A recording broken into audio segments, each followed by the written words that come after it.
ఈ వర్షాన్ని బట్టి చాలా మంది రాలేకపోయే రోజు. దేవునికి స్తోత్రాలు, అందరికి వందనాలండి. వర్షాన్ని బట్టి చాలా మంది రాలేకపోయారు.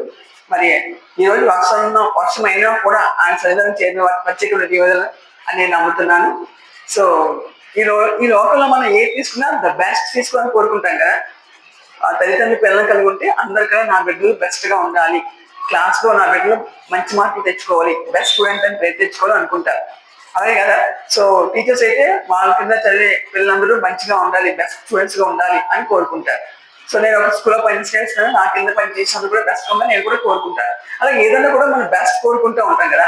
కానీ దేవుడు ఆయన ఏది బెస్ట్ అని చెప్తున్నాడు, మనుషులందరికీ కూడా ఏది బెస్ట్, ఏది ఉత్తమం అని చెప్తున్నాడు అని మన వాక్యం చూసుకుంటే, మీకు 6వ అధ్యాయం 8వ వచనం ఒకసారి చూద్దామండి. ఇక్కడ ఏముందంటే, మనుషుడా ఏది ఉత్తమమో అది నీకు తెలియచేయబడి ఉన్నది. దేవుడు మనకు తెలియజేస్తున్నాడు ఏంటిది, ఏది ఉత్తమమో ఏది బెస్ట్ అని. అందులో ఏముందంటే 3 విషయాలు ఉన్నాయండి అక్కడ. ఒకటి, న్యాయముగా నడుచుకున్నటయు, ఫస్ట్ న్యాయంగా ఉండటము. 2, కనికరమును ప్రేమించుటయు. 3వది, దీన మనసు కలిగి నీ దేవుని ఎదుట ప్రవర్తించుటయు. ఇంతే కదా యెహోవా నిన్ను అడుగుతున్నాడు. ఈ 3 విషయాలు మనం గమనిస్తే నిజంగా మనం న్యాయంగా ఉంటున్నామా, అందరి పట్ల మనం న్యాయంగా ఉంటున్నామా, అలాగే మనం కనికరాన్ని ప్రేమిస్తున్నామా. చాలా మంది కొంచెం డబ్బులు ఇచ్చిన తర్వాత ఆరోగ్యంగా తయారైపోతారు, ఇతరులకి ఏదైనా సహాయం చేయమంటే సహాయం చేయడానికి ఇష్టపడరు. కానీ మన దేవుడు ఏం చెప్తాడంటే కనికరాన్ని ప్రేమించమంటున్నాడు. ఇంకా దీన మనసు కలిగి నీ దేవుని ఎదుట మన దేవుని దగ్గరికి వచ్చినప్పుడు మనం తగ్గించుకోవాలి. ఆయనకి మన దీన మనసును వస్త్రం ధరించుకుంటే మరో చోట వాక్యం రాయబడి ఉంది, మన దీన మనసు కలిగి మనం ప్రవర్తించాలి. ఈ 3 మనం చేయడం వల్ల అది మనకి ఎంతో మేలు. దేవుడు ఈ దినాన్ని మనతో మాట్లాడతాడు. ఈ 3 మీరు కలిగి ఉన్నారా? This what I'm asking. ఇంతగా నేను అడుగుతున్నాను, ఈ 3 మనం చేయడానికని, ఈ 3 కలిగి ఉండటానికని ఏమన్నా మనకి does it cost anything to us? అది ఏమన్నా మనకి వ్యయంతో కూడిందా, ప్రయాసతో కూడిందా? కానే కాదు కదా. ఇవన్నీ పాటించడం మనకి చాలా సింపుల్. కానీ చాలా మంది వీటిని పాటించకుండానే వారి జీవితాలు ముందుకు వెళ్తూ ఉంటారు. కానీ మనమైతే ఈ దినం నుంచి ఇవి కలిగి ఉంటారు, మనం ముందుకు వెళ్ళడం మనకి ఎంతో మంచిది. అలాగే మత్తయి 23:23 వచనంలో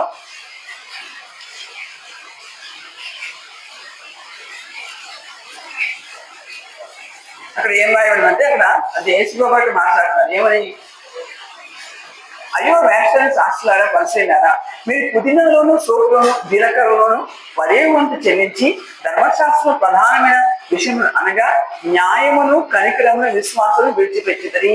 ఇక్కడ దేవుడు యేసుప్రభువు వారు అప్పట్లో పరిశీలతో మరి వేషధారంతో ఏమంటున్నారంటే, యేసుప్రభువు వారు మీరు పుదీనాలో దశభాగం ఇస్తారు, సోపులో దశభాగం ఇస్తారు, జీలకర్రలో దశభాగం ఇస్తారు, కానీ న్యాయమును, కనికరమును, విశ్వాసమును విడిచిపెట్టిద్దరి. వాళ్ళు అవన్నీ పాటించట్లేదట. సో మీరు దేవుడికి ఎంత డబ్బులు ఇచ్చినా, 10వ భాగం ఇచ్చినా, ఎంతగా ఆరాధించినా, కానీ ఈ న్యాయము, కనికరం, విశ్వాసమే కన్సిడర్ చేయబడతాయి. కాబట్టి దేవుడికి మేము ఎక్కువ డబ్బులు ఇస్తున్నామండి, 10%, 20% ఇస్తున్నామండి అని చెప్పుకుంటూ కూడా ఇవి లేకపోతే అవి దేవుని దృష్టిలో కన్సిడరేషన్ అవ్వవు అని మనం గుర్తెరగాలి. కాబట్టి యేసుప్రభువు చెప్తున్నాయి ఏమని, వాటిని మానక వీటిని చేయవలసి ఉండను. యేసుప్రభువు దర్శనం ఇవ్వదంటారు, కానీ అది చేయాలి. దాంతో పాటుగా న్యాయము, కనికరము, విశ్వాసము మనం కలిగి ఉండాలని చెప్తా ఉన్నాడు. కాబట్టి వీటిని మనం కలిగి ఉండడానికి ప్రయత్నం చేసి ముందుకు వెళ్ళాలి. మనం ఏదో చేసినా, మరి మనం ఏం ప్రవర్తించినా, ఏం ఆలోచన కూడా దేవుడు చెప్పే న్యాయంగా మనం ఉంటున్నామా, ఇతరుల పట్ల మనం కనికరం కలిగి ఉంటున్నామా, మన దేవుడి పట్ల విశ్వాసం కలిగి ఉంటున్నామా, మనం ఎటువంటి పరిస్థితుల్లో ఉన్నప్పటికీ కూడా, అది ఎటువంటి సిచ్యువేషన్ అయినప్పుడు కూడా ఆ విశ్వాసాన్ని మనం కోల్పోకూడదు. విశ్వాసం మనం కలిగి ఉండాలి. కాబట్టి ఇది మనకి కలిగి ఉంటే మనకి ఎంతో. యేసుప్రభువు చెప్పారు, పాత నిబంధన మనం చదివాము, అయితే కొత్త నిబంధన యేసుప్రభువు చెప్పుకుంటే మనం చూస్తున్నాం. న్యాయము, కనికరం, విశ్వాసం మనం కలిగి ఉండడానికి మనం ఏమాత్రం వెనకాడకూడదు, దాని నుంచి ఏమాత్రం మనం బయటికి రాకూడదు. ఇలా కలిగి ఉన్న వారికి ఏం జరుగుతుంది, ఇలా కలిగి లేని వారికి ఏం జరుగుతుంది అని మీకు ఎక్స్ప్లెయిన్ చేయడానికి ఈ వాక్యం చేస్తున్నాను. మత్తయి 25వ అధ్యాయంలో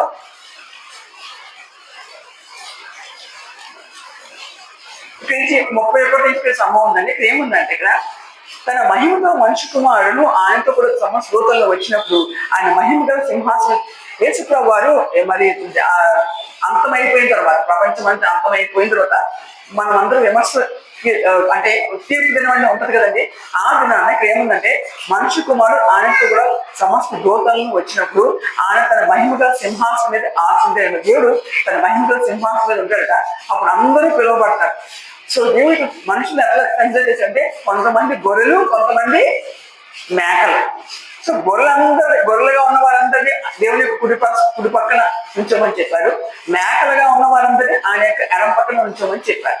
సో ఇప్పుడు యేసుప్రభు అంటే దేవాదేవుడు ఏమన్నాడండి ఇక్కడ, అప్పుడు సమస్త జనములు ఆయన ఎదుట పోగు చేయబడదు, గొల్లవాడు మేకలో నుండి గొర్రెలను వేరుపరిచినట్లు ఆయన వారిని వేరుపరిచి. సో ఈ తీర్పు దినం రాక ముందు అందరూ కలిసిమెలిసి ఉంటారు. అంటే గొర్రెలు మేకలు కలిసి ఉంటారు. They are in mingle position, అందరూ కలిసి ఉంటారు. కానీ గొల్లవాడు ఏ రకంగా అయితే మేకలే గొల్లవాడికే తెలుస్తుంది, చెప్పాల్సి తెలిసి ఏది గొర్రె ఏది మేక. అప్పుడు ఎలాగైతే గొల్లవాడు గొర్రెలు మేకలు వేరుపై చేస్తాడో అప్పుడు ఆ సమయంలో ఈ యొక్క గొర్రెలు మేకలు అంటే కొంతమంది ప్రజల్ని కుడివైపున, కొంతమంది ప్రజలు ఎడవైపున కూర్చోబెడతారు. అప్పుడు దేవుడు ఏమన్నాడంట, తన కుడివైపు గొర్రెలు ఎడవైపున మేకలు నీవేలు పెట్టను. అప్పుడు రాజు తన కుడివైపు ఉన్న వారిని చూచి, నా తండ్రి చేత ఆస్వాదించబడిన వారులారా రండి. సో రాజుగారు తన కుడి చేతులు ఉన్నటువంటి గొర్రెలుగా ఉన్నటువంటి వారిని తీసుకుని చూసి వాళ్ళతో అంటాడు ఏమని, నా తండ్రి చేత ఆశీర్వదించబడిన వారులారా రండి, లోకము పుట్టడి మొదలుకొని మీ కొరకు సిద్ధపరచబడిన రాజ్యము స్వతంత్రించుకొనుడి. సో ఎన్ని సంవత్సరాలు మీరు కష్టపడ్డారు, ఎన్ని సంవత్సరాలు మీరు వేదపడ్డారేమో, కానీ ఇక నుంచి మీరు మీ కొరకు సిద్ధపడినటువంటి భూమిని మీరు స్వాతంత్రించుకోండి అని చెప్పి మాట్లాడినట్టు మనం చూస్తున్నాం. ఇంకేమన్నా అంటే, నేను ఆకలి కొంటుంది మీరు నాకు భోజనం పెట్టుతుంది, దప్పుకుంటే నాకు దాహం ఇచ్చుతుంది. ఇక్కడ ఏమన్నారంటే ఇక్కడ ఆ రాజుగారు, నేను ఆకలి కొన్నాను ఈ లోకంలో, మీరు నాకు నా ఆకలి తీర్చారు, నేను దప్పుకున్నాను నాకు దాహం ఇచ్చారు, నేను దిగంబరిగా ఉన్నాను మీరు నాకు బట్టలు ఇచ్చారు, మరి ఇంకా నేను రోగునైనా నన్ను చూడవచ్చారు, ఇంకా నాకు జలసాలో ఉన్నాను మీరు చూడడానికి వచ్చారు. ఇవన్నీ చెప్తూ అక్కడ రాజుగారు వాళ్ళని ఆస్వాదించినట్టుగా మనం చూస్తాం. ఆ నీతి మంతులు వాళ్ళు ఏమన్నారంటే, అంటే మేకలుగా ఉన్నవాళ్ళు నీతి మంతులు, గొర్రెలుగా ఉన్నవాళ్ళు నీతి మంతులు, వీళ్ళందరూ ఏమన్నారు నీతి మంతులు, దేవుడు వాళ్ళు ఏమంటారు, వాళ్ళు చేసి మంచి కార్యం నీతి కార్యం వాళ్ళకి తెలియదు, వాళ్ళు తెలియకుండానే వాళ్ళు కలిగి ఉన్నారు చేశారు కాబట్టి వాళ్ళు ఏమన్నారంటే, అందుకు నీతి మంతులు ప్రభువా ఎప్పుడు నీవు ఆకలి గురించి చూసి నీకు ఆహారం ఇచ్చింది. ఆ నీతి మంతులు అందరూ అడుగుతారు, ఏమో నీ గొర్రెలుగా ఉన్న వాళ్ళు అడుగుతారు, ప్రభు ఎప్పుడు నీకు మేము ఆహారం ఇచ్చాము, ఎప్పుడు మీకు మేము దాహం ఇచ్చాము, ఎప్పుడు మేము చెరసాలు ఉన్నప్పుడు మేము చేశాము అంటే యేసుప్రభువు ఆ దేవుడు ఏమంటున్నాడంటే 40 అందుకు రాజు మిక్కిలి అల్పైన ఈ నా సహోదరులో ఒకరికి మీరు చేసేది కనుక నాకు చేసేది నిశ్చయంగా మీతో చెప్తున్నాను వారితో అన్ను. అంటే ఈ లోకంలో మిక్కిలి అల్పులుగా ఉన్నవారు, పేదవారిగా ఉన్నవారు, దీనావస్థలో ఉన్నవారు, మరి ఏ సహాయం లేకుండా ఉన్నవారికి మీరు చేసినప్పుడు నాకు చేసినట్టే అని చెప్తున్నారు. దీన్ని బట్టి మనం ఏం అర్థం చేసుకోవాలంటే, మన పేదల పట్ల దీనుల పట్ల ఎప్పుడు మనం వాళ్ళకి సహాయం చేస్తూనే ఉండాలండి. We should say no to them. We should say no to them. మనం ఎప్పుడు కూడా వాళ్ళకి మనం సహాయం చేస్తూ ఉండాలి. ఎవరో మన దగ్గరికి వచ్చి మాకు లేదమ్మా ఏదో మాకు కష్టంలో ఉన్నామని చెప్పినప్పుడు దయచేసి సహాయం ఇవ్వండి. మీ కలిగులలో కొంత సహాయం చేయడం వల్ల మనం పరలోక రాజ్యంలో గొప్ప స్థితి మనం పొందుకుంటామని మనం అర్థం చేసుకోవాలి. కాబట్టి మనం యేసుప్రభువు చెప్పిన న్యాయము నీతి కనికరాన్ని మనం ఇచ్చి పెట్టకూడదని మనం అర్థం చేసుకోవాలి. సో ఇలాగే గొర్రెలతో రాజుగారు మాట్లాడారు. తర్వాత మేకలతో ఏమంటారో అని చూద్దాం. ఇంకా ఎడమవైపు ఉన్న వారిని చూసి శపింపబడిన వారారా అని విడిచి అపవాదికి వారి దూతలకు సిద్ధపరిచిన నిత్యాగ్నిలోనికి పోడి. ఇక్కడ రాజుగా ఏమన్నారంటే, ఫస్ట్ ఉన్న వాళ్ళని నా తండ్రి చేత ఆస్వాదించబడిన వాళ్ళ ప్రస్తావించారు. ఇక్కడ ఏం ప్రస్తావిస్తున్నారు, శపించబడిన వాళ్ళని ప్రస్తావిస్తున్నారు. ఏమన్నారు, నేను ఆకలి కొట్టి మీరు నాకు భోజనం పెట్టలేదు, దప్పుకుంటే మీరు నాకు దాహం ఇయ్యలేదు, నేను ఆకలి కొన్నా మీరు నాకు భోజనం పెట్టలేదు, నేను తప్పకుండా మీరు నాకు దాహం ఇవ్వలేదు, నేను చేస్తానంటే నేను చూడడానికి రాలేదు అంటే అప్పుడు మీరు అలా అడుగుతారు ఏమని, ప్రభావం ఎప్పుడు చూడ నేను చేయలేదు అని అంటే అప్పుడు ఆ రాజుగారు అంతా ఉన్నాడు 45వ వచనంలో, అందుకని మిక్కి అల్పైన వీరిలో ఒకరికేందో మీరు ఇలాగ చేయలేరు కనుక నాకు చేయలేదని మీతో నిశ్చయముగా చెప్పుచున్నానని వారితో అని. అప్పుడు రాజుగారు అంటే, అల్పులుగా ఉన్న వారికి కూడా మీరు ఏమీ చేయలేదు, దీనస్థితిలో ఉన్న వాళ్ళకి మీరు ఏం చేయలేదు కాబట్టి నాకు మీరు చేయలేదు. ఒక బెగ్గర మన ఇంటికి వచ్చి మరి అడిగినప్పుడు వాళ్ళని కనుక మనం షూ చేసి అంటే వెళ్ళిపోయించి అని కొంతమంది గలుగుతారు, తిడతారు, వాళ్ళని కోపగించుకుంటారు. అలా మనం కోపగించుకుంటే ఇండైరెక్ట్ గా దేవుణ్ణి మనం కోపగించినట్లే, దేవుడిని తెలుసుకున్నట్లే మనం అర్థం చేసుకోవాలి. కాబట్టి పేదవాళ్ళకి మనం సహాయం చేసినప్పుడు దేవుడు మన కన్సిడరేషన్ లో తీసుకుంటారు, అది మనకి చాలా కౌంట్ అవుతుందని మనం అర్థం చేసుకోవాలి. సో ఇంకా మనం ముందుకు వెళ్దామండి.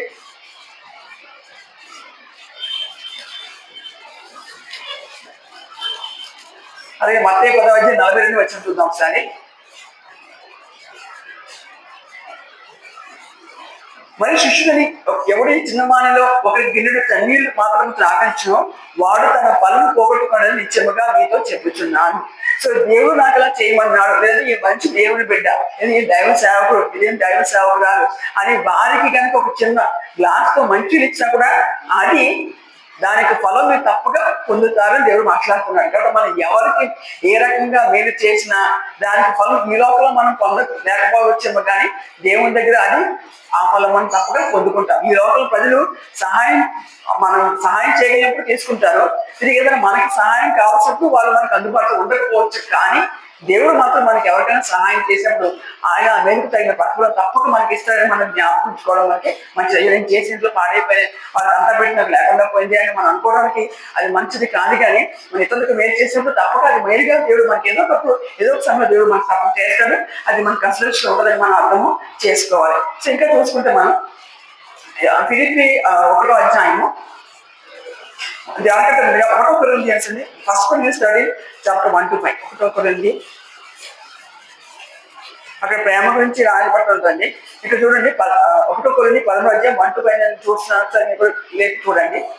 మనుషుల భాషలతోనూ దేవదూతల భాషలతో నేను మాట్లాడాను, ప్రేమ లేని వాటిని భూగడ కంచులు గనగన లాడు కాలంలో ఉంటుంది. ఇక్కడ ఏమన్నా కొంతమంది అన్య భాషతో మాట్లాడతారు, చాలా మంచిదే. మరి చాలా మందికి చాలా లాంగ్వేజెస్ వస్తాయి, చాలా మంచిదే. కొంతమంది దేవదూతల భాష కూడా వస్తే మంచిదే.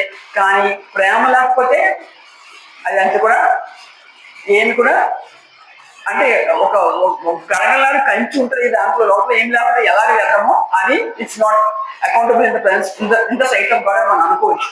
ఇంకా చూడండి, ప్రవచించి కృపావరం కలిగి మరణములని జ్ఞానమంతా ఎరిగిన వాడేను, కొండలు పెట్టింపుగల పరిపూర్ణ విశ్వాసం గలవాడేను, ప్రేమ లేని వాడైతే నేను వ్యర్థులను. ఎంత విశ్వాసం కలిగి ఉన్నా, ఎంత మరి వరం కలిగి ఉన్నా కూడా, కృపావరం కలిగి ఉన్నప్పుడు కూడా ప్రేమ లేకపోతే అదంతా కూడా వ్యర్థమని వాక్యంలో రాయబడి ఉంది. ఇంకా చూడండి, ఏదో పోషణ కొరకు ఆస్తి అంతా ఇచ్చినాను, కాల్చబడి నా చేతిని అప్పగించాను, ప్రేమ లేని వాటి నాకు ప్రయోజనం ఏమీ లేదు. కొంతమంది గొప్ప కోసం ఇస్తారు, ఇగో వాళ్ళు 5,000 ఇచ్చారో నేను 10,000 ఇస్తాను, అలా గొప్ప కోసం ఇస్తారు. కానీ అలా కాదు. కానీ నిజమైన ట్రూ లవ్ తో నిజమైన ప్రేమ కలిగి మనకి కనిపిస్తే అది కన్సిడరేషన్. కానీ గొప్ప కోసమో పేరు కోసమో చేసినట్టు దాని ప్రయోజనం ఏమీ లేదు. ఇంకా చూడండి 4వ ప్రేమ దీర్ఘకాలం సహించును. సో ప్రేమ ఎలా ఉంటుందంటే నిజమైన దేవుని ప్రేమ వాళ్ళు ఎంతకాలం వాళ్ళు ఇబ్బంది పడుతున్నప్పుడు కూడా వాళ్ళని సహించి వాళ్ళని ప్రేమించి వాళ్ళకి వేడి చేస్తారు. కానీ వాళ్ళు తీర్చేదంటూ ఏమాత్రం ఇష్టపడరు. ఇంకా దయ చూపించును, దయ కలిగి ఉంటారు ప్రేమ కలిగిన వాళ్ళు. ఇంకా ప్రేమ మత్సరపడరు. ఎదుటి వాళ్ళు పైకి వస్తే, ఎదుటి వాళ్ళు అభివృద్ధిలో వస్తే వాళ్ళని చూసి వీళ్ళేమి అసూయపడరు, మత్సరపడరు. ఇంకా ప్రేమ డంబముగా ప్రవర్తించదు. సో వాళ్ళు ఎక్కువగా షో ఆఫ్ చేయరండి, ఆరోగ్యంగా దాన్ని ప్రైడ్ చూపించడానికి వాళ్ళు ఉండరు. ఇంకా అది ఉప్పొంగదు, అమర్యాదగా నడవదు, స్వప్రయోజనం విచారించుకున్నదు. మన యేసుప్రభువు ఇవన్నీ లక్షణాలు ఉంటే మనం చూస్తాం. ఆయన సపోజ్ ఏమీ చూసుకోలేదు, ఇంకా త్వరగా కోపపడదు, అపకారం మనసులో ఉంచుకున్నదు. సో ఇవన్నీ దేవుడి ప్రేమ కలిగిన వాళ్ళు ఇవన్నీ ఉంటాయండి. ఇందులో ఎన్ని మనలో ఉన్నాయి, ఎన్ని మనలో లేవో ఎవరికాలు సెల్ఫ్ ఎగ్జామ్ చేసుకోవాలి. కాబట్టి ఇందులో ఏదైనా లేకుండా ఉంటే ఒక ప్రార్థన చేయాలి, ప్రభా ఇటువంటి ప్రేమ నాకు అనుగ్రహించింది. కాబట్టి అటువంటి ప్రేమ మనం కలిగి ఉంటే అది మనకి ఎంతో శ్రేష్టము. ఇంకా ఆఖరి వచనం చూసుకుంటే 11వ అధ్యాయం ఆఖరి వచనం చూసుకుంటే, కాగా విశ్వాసము, నిరీక్షణ, ప్రేమ ఈ 3 నిరీక్షణ వీటిలో శ్రేష్టమైనది ప్రేమయే. విశ్వాసము, నిరీక్షణ, ప్రేమ ఈ 3లో ద బెస్ట్ ఏంటంటే ప్రేమ, దేవుని యొక్క ప్రేమ. అటువంటి ప్రేమ మనం కలిగి ఉంటాం. కాబట్టి ఈ లోక సంబంధమైన ప్రేమ కాదు, దేవుని ప్రేమ. మరి ఈ లోకంలో ఉన్నటువంటి పేదవారి పట్ల, మరి ఏ దిక్కు లేని వారి పట్ల, మరి అసహాయంగా ఉన్న వారి పట్ల మనం అటువంటి ప్రేమ మనం కలిగి ఉంటాం. అది మనకి ఎంతో మంచిది. చాలా మంది మరి ఈ యొక్క అడుగునే వాళ్ళు వచ్చినప్పుడు, వాళ్ళు చూసినప్పుడు చాలా ఘోరంగా వాళ్ళతో మాట్లాడుతూ ఉంటే వాళ్ళు చాలా ఘోరంగా మనతో ట్రీట్ చేస్తూ ఉంటారు. అది మనకి ఎంతకీ మంచిది కాదు. ప్రతి మనిషి దేవుని బిడ్డే, ప్రతి మనిషి దేవుని సృష్టించిన వ్యక్తే. కాబట్టి మనం వాళ్ళతో మర్యాదగా నడుచుకోవాలి. మనకి అవకాశం ఉంటే వాళ్ళకి మేలు చేయాలి. లేకపోతే వాళ్ళని మనం అనవసరంగా ఇష్టానుసారంగా వాళ్ళని మనం గాయపరచుకోవాలని మనం గ్రహించుకోవడం మనకి ఎంతో అవసరం. అలాగే ఫిలిప్పీ చూద్దామండి. ఫిలిప్పీ 1వ అధ్యాయం. ఇక్కడ ఇందులో అపోస్తలుడు పౌలు గారు, తిమోతి గారు అక్కడ వారి గురించి ఈ యొక్క పాయింట్ ప్రార్థన చేస్తారు. ఏం ప్రార్థన చేస్తున్నారంట? 1వ అధ్యాయం 9-11 చూస్తున్నాను. మేము శ్రేష్టమైన కార్యములను వివేచింపగలవారును. ఇంకొక ఫస్ట్ థింగ్ ఏంటంటే శ్రేష్టమైన కార్యములను వివేచింపగలవారును. ఏంటి? మనం ఏదైనా చేసినప్పుడు, ఏదైనా మనం చేయాలనుకున్నప్పుడు మనం ఏం చేయాలంట? అది దేవుని దృష్టికి శ్రేష్టమైనదా కాదా వివేచన కలిగి ఉంటుంది. వివేచన అంటే ఏంటండి? వివేచన అంటే ఏంటి? పేరు ఎవరికి? వివేచన అంటే ఏంటి? సో సామెతలో ఉంటుందండి, యెహోవా జ్ఞానం ఇచ్చుడు తెలివి వివేచన నోటి నుండి వచ్చి ఉంటుంది. అలాగే యోబు 28:28 లో దుష్టత్వం విడిచి వివేచన అని నిర్లక్ష్యం వాక్యం రాయబడింది. కాబట్టి చెడుకి మంచికి తేడా తెలుసుకోవడం వివేచన. ఇక్కడ ఏమన్నానంటే, ఇక్కడ చేస్తున్న కాలం వివేచించగల వారను మీ ప్రేమ తెలివితోనూ సకల విధమైన అనుభవ జ్ఞానంతోనూ కూడినట్టాయి. సో మనం ఇటువంటి ప్రేమ కలిగి, మనం ప్రేమ అంటే దేవుడు ప్రేమ కన్నా పనికి వారిని అందరూ కూడా మనం ఇవ్వడం కాదు, కానీ తెలివి కలిగిన ప్రేమ మనం కలిగి ఉండాలి. సకల విధమైన అనుభవ జ్ఞానంతో కూడినది. కాబట్టి వీరికి మనం సహాయం చేస్తున్నాము, దానివల్ల వచ్చే పర్యవసానం ఏంటి? కొంతమంది ఉంటారు ఎదుటి వాళ్ళ దగ్గర తీసుకుని వాళ్ళు నిజానికి వాళ్ళు ఉద్యోగం చేయరు, కష్టపడరు, లేదంటే వాళ్ళు చేయగలిగి చేయకుండా ఎవరన్నా ఇస్తే తీసుకుందామో తిందామని కొంతమంది ఉంటారు. అటువంటి వాళ్ళు చేస్తే వాళ్ళ సోమర్పత్రిక మనమే చేస్తున్నాం. కాబట్టి ఎటువంటి వివేచన మనం కలిగి ఉండాలి. వివేచనతోనూ తెలివితో సకల అనుభవ జ్ఞానంతో కూడదే అంతకంతకు అభివృద్ధి పొందవలని, ఇందువల్ల దేవుడికి మహిమయు స్తోత్రము కలిగి ఉన్నట్లు. కాబట్టి మనకి పేదల పట్ల, నిరాశ్రుల పట్ల, అనాథుల పట్ల మనం అంతకంత ప్రేమ అభివృద్ధి పొందడం మనకు మంచిదే. ఇంకా అలా చేయడం వల్ల ఏమిటి అవుతుంటే దేవుడికి మహిమయు స్తోత్రమును కలిగి ఉన్నట్లు. మనం ఎదుటి వాళ్ళకి సహాయం చేయడం వల్ల, ఇటువంటి ప్రేమ మనం చూపించడం వల్ల దేవుడికి మహిమ రావాలి, దేవుడికి స్తోత్రం కలిగినట్లు మన యొక్క క్రియలు మనం ఉండాలి. ఇంకా చూడండి, మీరు యేసుక్రీస్తు వల్ల నీతి ఫలములతో నిండుకున్న వారై. సో ఇదైతే నీతి ఫలం నుంచి మరోసారి మాట్లాడతాను. ఏదో మనం పేదలకు సహాయం చేయడం వల్ల, ఇతరులకు సహాయం చేయడం, ఒకవేళ మన బంధువులే తప్పుస్తూ ఉన్న వాళ్ళు ఉన్నారేమో, నిజంగా వాళ్ళకి వాళ్ళకి నీట్ చాలా ఎక్కువ నీరు ఉన్నవారేమో, అటువంటి వాటిలో మనం సహాయం చేయడం వల్ల మనం ఏం చేస్తూ ఉంటాం? నీటి ఫలముతో నిండుకుని వారే క్రీస్తు దినమునకు నిష్కపట నిర్దోషము కావాలని ప్రార్థించున్నాం. క్రీస్తు దినం నేర్చుకున్నాం కదా, మరి అక్కడ రాజుగారు కూర్చుంటారు, మేకల్ని గొర్రెలు వేరుపరుస్తారు కదా, అటువంటి దినానికి ఎలా ఉంటారు? నిష్కపటులుగా నిర్దోషులుగా ఉంటారు. కాబట్టి ఇటువంటి ప్రేమ మనం కలిగి ఉండాలి, అటువంటి ప్రేమ కార్యాలు మనం చేయాలి. అంతేగాని మరి ఏదో ఉంటున్నాము చేస్తున్నాం అని కాదు. కానీ ఈ యొక్క వాక్యాన్ని పరీక్షలు చదివినప్పుడు మనకి ఇంకా అటువంటి వేసి దేవుడు మనకి ఇస్తాడు. అటువంటి వేసి మనం కలిగి ఉంటే మనకి ఎంతో మంచిది. ఇంకా మనం చూసుకుంటే ఈ దినం రాయబడినటువంటి ఈ యొక్క ఉత్తర పత్రికలలో కొన్ని వచనాలు చూద్దామండి. యెహోవా రాజ్యం చేసిన జన్మలు వరకును, ఆయన కెరూబుల మీద ఆశ్రయంలో భూమి వరకును. దేవుడికి ఇందాక నేను ఒక విషయం స్టీఫెన్ హాకింగ్ అని ఒక ఆయన ఉన్నారట. ఆయన ఎంతో జ్ఞానం కలిగిన వాడు, చాలా పుస్తకాలు రాశాడు, చాలా వాటికి ఆయన సొల్యూషన్ చెప్తూ వచ్చాడు. కానీ ఆయన ఏమన్నాడంటే, దేవుడు అన్నవాడు లేడు నేను అనుకుంటున్నాను, ఈ పవర్ అంతా ఈ జ్ఞానం అంతా నాకు తెలిసింది అని చెప్పి ఆయన ఒకసారి కామెంట్ చేశాడు. ఎప్పుడైతే ఆయన ఇలా కామెంట్ చేశారో కొన్ని దినానికి ఆయనకి ఒక రకమైన నరాల వ్యాధి వచ్చిందంట. దానికి మందు అనేది లేదు. ఎంతో మంది ప్రయత్నించారు, చాలా మంది ఎఫిషియెంట్ డాక్టర్స్, కానీ దానికి జబ్బు ఆయన అలా మన కుర్చీలు అలా కోల్పడి ఆ నరాల వ్యాధితో బాధపడి చివరికి అలాగే ఆయన చనిపోయారు. బ్లాక్ కోల్ మీద చాలా పుస్తకాలు రాశాడు. కాబట్టి దేవుడికి క్వశ్చన్ చేసి దేవుడికి వ్యతిరేకంగా ఓన్లీ సక్సెస్ అయ్యి మరి ముందుకెళ్ళిన వాళ్ళు ఏమాత్రం ఉంటారని మనం గుర్తారు కదా. దేవుడి మీద ఆశ ఉన్నాడు, భూమి కదలను. దేవుడు కనుక ఆయన ఎదురుకు వస్తే మనం ఏమాత్రం కూడా మనం వేరు చేయలేం.